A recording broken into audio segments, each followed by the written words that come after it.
The Bible says we are the temple of God. And as I look back over the Old Testament, there were temples throughout history, dating as far back as Genesis, in the Temple of Babel, which was an evil temple because they worshiped false gods and they were trying to build their temple to the heavens because they were worshiping the stars and the planets and the moon and the sun. And that temple was destroyed by God Himself.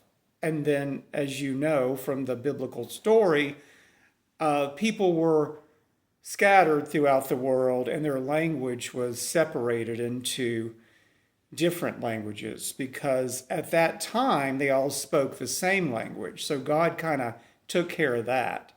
But also, it speaks of Solomon, who prayed to be the wisest and be full of wisdom. And that was the prayer that he asked God. And God blessed Solomon a lot.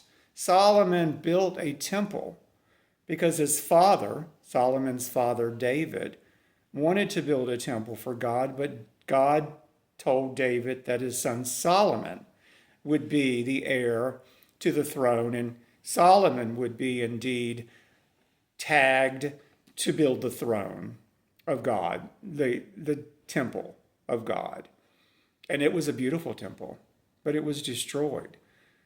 You see, the temples in those days were destroyed by God.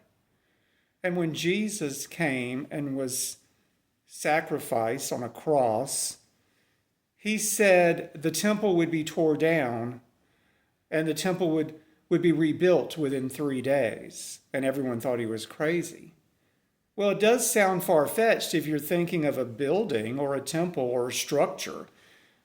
But Jesus was referring to himself because Jesus became that temple for us.